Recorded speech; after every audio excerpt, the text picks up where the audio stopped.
रावण। दोस्तों कहते हैं कि दुनिया में इस नाम का दूसरा कोई व्यक्ति नहीं है। राम तो बहुत मिल जाएंगे लेकिन रावण नाम कभी नहीं मिलेगा। रावण तो सिर्फ रावण था और वो एक ही था। लंकाधिपति महाराज रावण को दशानन भी कहते हैं। कहा जाता है कि रावण लंका का तमिल राजा था। सभी ग्रंथों को छोड़कर वाल्मीकि द्वारा लिखित रामायण महाकाव्य में रावण का सबसे प्रामाणिक इतिहास मिलता है। उसे दुष्ट राक्षस भी कहा जाता है, जिसे अपनी शक्तियों पर बड़ा घमंड था। इसी अभिमान में उसने ऐसी गलती कर दी जिसका परिणाम उसकी मौत बनी। वहीं उसकी एक गलती के कारण उसके सोने की लंका भी जलकर राख हो गई। यह गलती थी भगवान श्री राम की पत्नी देवी सीता का हरण।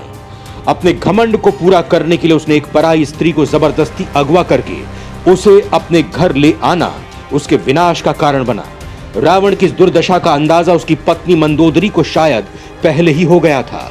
इसी कारण उसने अपने पति रावण से प्रार्थना की थी कि वो सीता को वापस करके भगवान राम से माफी मांग ले, लेकिन रावण ने उसकी एक नहीं सुनी और जब युद्ध करते करते उसे अपनी हार का अंदेशा हुआ, तब उसे अपनी गलती का एहसास हुआ। लेकिन जहां रावण को महादुष्ट कहा जाता है, वहीं उसे महाविद्वान और प्रकांड पंडित भी कहा जाता है। हिंदू ग्रंथों में रावण एक राक्षस तो था ही, लेकिन उससे जुड़ी कई अच्छी बातें भी लिखी गई हैं, जो शायद आज भी लोगों को पता नहीं है। दोस्तों, इस वीडियो में मैं आपको रावण की इन्हीं बातों के बारे में बताऊंगा।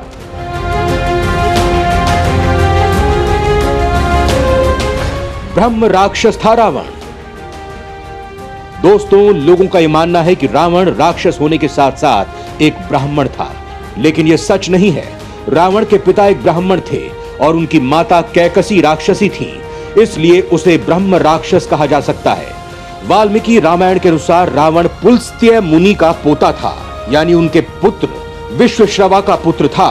विश्वश्रवा की वरवर्णिनी के कुबेर को जन्म देने पर सौतिया डाह वश कैकसी ने अशुभ समय में गर्भ धारण किया। इसी कारण से उसके गर्भ से रावण और कुंभकर्ण जैसे क्रूर स्वभाव वाले भयंकर राक्षस उत्पन्न हुए। ऋषि विश्वश्रवा ने ऋषि भारद्वाज की पुत्री से विवाह किया था, जिनसे कुबेर का जन्म हुआ था। विश्वश्रवा की दूसरी पत्नी कैकसी से रावण, कुंभकर्ण, विभीषण और शूर्पणखा पैदा हुए थे। शिव भक्त था रावण। पुराणों के मुताबिक रावण शिव का परम भक्त था। कहा जाता है कि एक बार रावण कैलाश पर्वत को उठाकर ही लंका लाना चाहता था।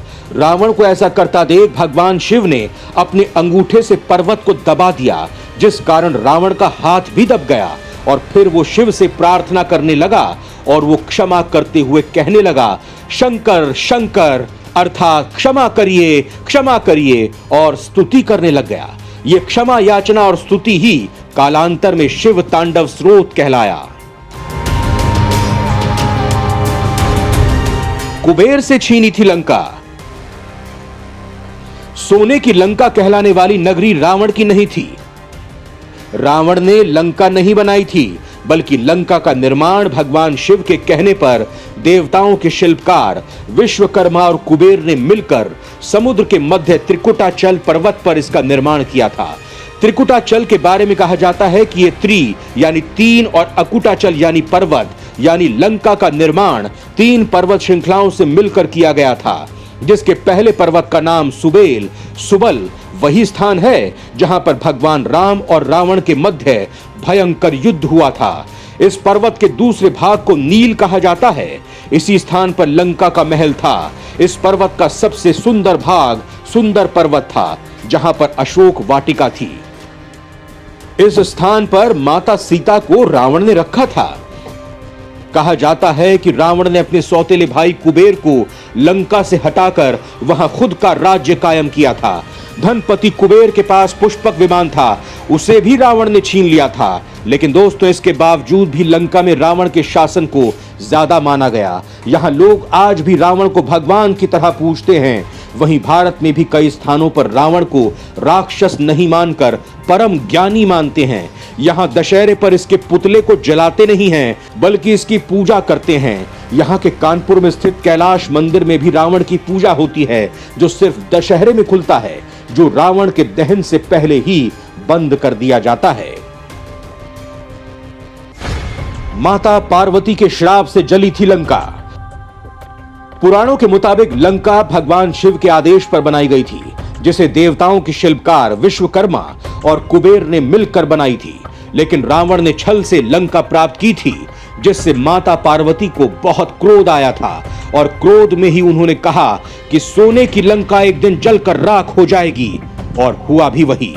हनुमान जी ने सोने की लंका को जलाकर भस्म कर दिया।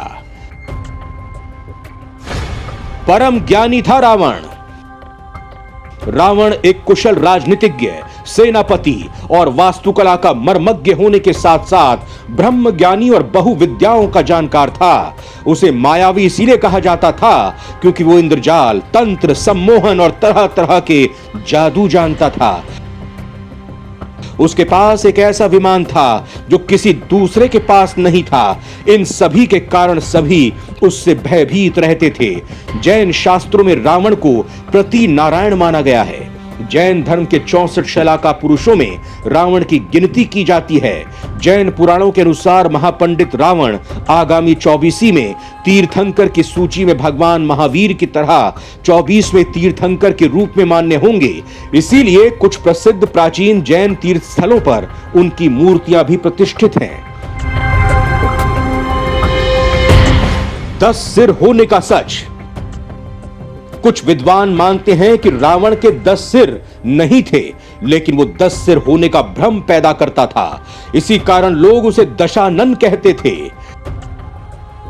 कुछ विद्वानों के अनुसार रावण 6 दर्शन और 4 वेद का ज्ञाता था, इसीलिए उसे 10 कंठी भी कहा जाता था। 10 कंठी कहे जाने के कारण प्रचलन में उसके 10 सिर मान लिए गए।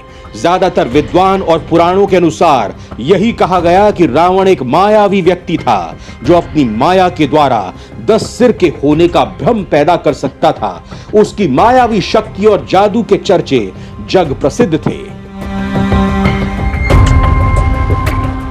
पुष्पक विमान।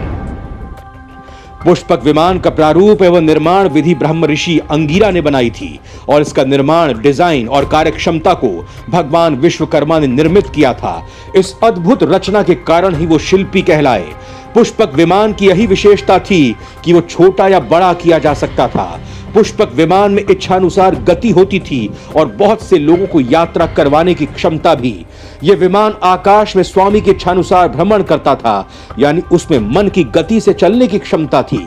इन पुष्पक विमानों के लिए रावण ने 4 हवाई अड्डे भी बनाए थे। ये हवाई अड्डे थे उसानगोड़ा, गुरुलोपोथा, तोतुपोलाकंदा और वारियापोला। इन 4 में से एक उसानगोड़ा हवाई अड्डा नष्ट हो गया था। कमेटी के अनुसार सीता की तलाश में जब हनुमान लंका पहुंचे तो लंका दहन में रावण उसानगोड़ा हवाई अड्डा नष्ट हो गया था। देवताओं को भी कर दिया था परास्त। रावण के पास गजब की शक्तियां थीं। उसने न सिर्फ देवताओं को परास्त किया था, बल्कि अपने तप के बल से सभी 9 ग्रहों को अपने पक्ष में कर लिया था। रावण ने शनि ग्रह को वर्षों तक अपने महल में कैद करके रखा था। सीता की खोज में हनुमान जी ने लंका पहुंचने पर शनिदेव को मुक्ति दिलाई थी। इंद्रदेव भी इससे अछूते नहीं रहे थे। एक बार उसने यमराज को भी युद्ध के लिए ललकार दिया था।